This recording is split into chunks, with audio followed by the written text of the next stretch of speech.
Our diet हमारी संस्कृति, हमारी पहचान।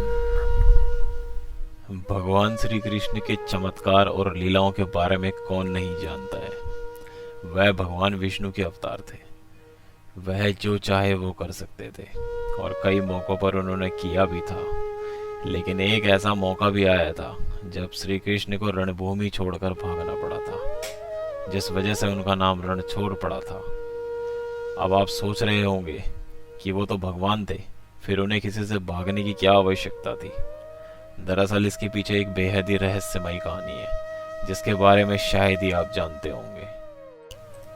यदि आपने हमारा चैनल अभी तक सब्सक्राइब नहीं किया है तो इसे सब्सक्राइब करें और हमारे नए वीडियोस के लिए बेल आइकन को दबाएं। जरासंध ने भगवान श्री कृष्ण को युद्ध के लिए ललकारा था, लेकिन वह सिर्फ अकेले नहीं बल्कि उसने श्री कृष्ण के खिलाफ युद्ध के लिए यवन देश के राजा काल यवन को भी अपने साथ मिला लिया था। दरअसल काल यवन को भगवान शंकर से यह वरदान मिला था कि ना तो कोई चंद्रवंशी और ना ही कोई सूर्यवंशी उसको युद्ध में हरा सकता है। उसे ना तो कोई हथियार मार सकता है, ना ही कोई अपने बल से हरा सकता है। भगवान शंकर से मिले वरदान की वजह से काल यवन खुद को अमर और अजय समझने लगा था। उसे लगने लगा था कि कोई भी उसे युद्ध में हरा नहीं सकता, ना ही मार सकता है। जरासंध के कहने पर काल यवन ने अपनी सेना के साथ मथुरा पर आक्रमण कर दिया। अब चूंकि श्री कृष्ण जानते थे कि काल यवन को वो अपने बल से नहीं मार सकते और ना ही उनका सुदर्शन चक्र उनका कुछ बिगाड़ सकता है, इसलिए वह रणभूमि छोड़कर भाग गए और एक अंधेरी गुफा में पहुंच गए। श्री कृष्ण जिस गुफा में जाकर छुपे हुए थे उसमें पहले से ही इक्ष्वाकु नरेश मानधाता के पुत्र और दक्षिण कौशल के राजा मुचकुंद गहरी नींद में सोए हुए थे।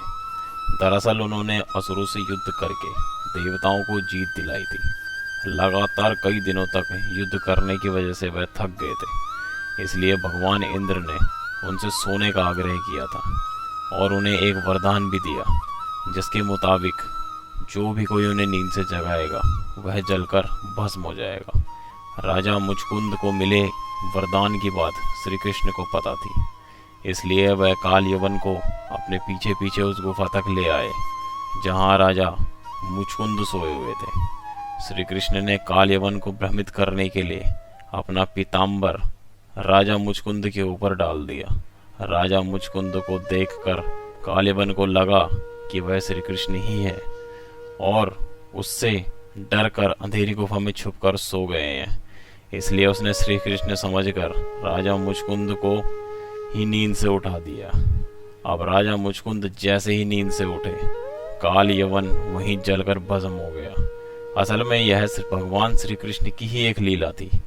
उन्होंने महाभारत के युद्ध में गीता का उपदेश देते हुए भी कहा था कि सृष्टि में जो भी कुछ होता है उन्हीं की इच्छा से होता है, तो जाहिर है काल यवन का अंत भी उन्हीं की इच्छा से हुआ था।